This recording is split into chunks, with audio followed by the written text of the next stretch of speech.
Hi friends, എല്ലാവർക്കും സ്രേൽ ബ്ലോഗിലേക്ക് സ്വാഗതം.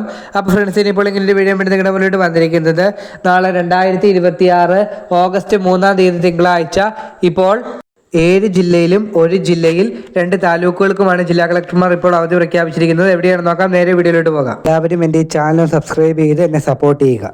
Friends, നാളെ 2026 ഓഗസ്റ്റ് 3-ാം തീയതി തിങ്കളാഴ്ച ഇപ്പോൾ 7 ജില്ലകളിൽ പൂർണ്ണമായി അവധി പ്രഖ്യാപിച്ചിട്ടുണ്ട്. ആ ജില്ലകൾ എന്ന് പറയുന്നത് കോഴിക്കോട്, കണ്ണൂർ, കാസർഗോഡ്, പത്തനംതിട്ട, വയനാട്, തൃശ്ശൂർ, ഇടുക്കി എന്നീ ജില്ലകളിലാണ്. അതോടൊപ്പം തന്നെ ആലപ്പുഴ ജില്ലയിൽ കുട്ടനാട്, ചെങ്ങന്നൂർ എന്നീ 2 താലൂക്കുകൾക്കുമാണ് ജില്ലാ കളക്ടർമാർ ഇപ്പോൾ അവധി പ്രഖ്യാപിച്ചിരിക്കുന്നത്. അതോടൊപ്പം തന്നെ ഈ 8 ജില്ലകളിലും പ്രൊഫഷണൽ കോളേജുകൾ ഉൾപ്പെടെയുള്ള എല്ലാ വിദ്യാഭ്യാസ സ്ഥാപനങ്ങൾക്കും അവധിയാണ്.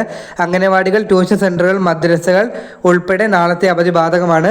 കോഴിക്കോട്, കണ്ണൂർ, കാസർഗോഡ്, പത്തനംതിട്ട, വയനാട്, തൃശ്ശൂർ, ഇടുക്കി എന്നീ ജില്ലകളിൽ പൂർണ്ണമായും, ആലപ്പുഴ ജില്ലയിൽ കുട്ടനാട്, ചെങ്ങന്നൂർ എന്നീ 2 താലൂക്കുകൾക്ക് മാത്രമാണ് അവധി പ്രഖ്യാപിച്ചിരിക്കുന്നത്.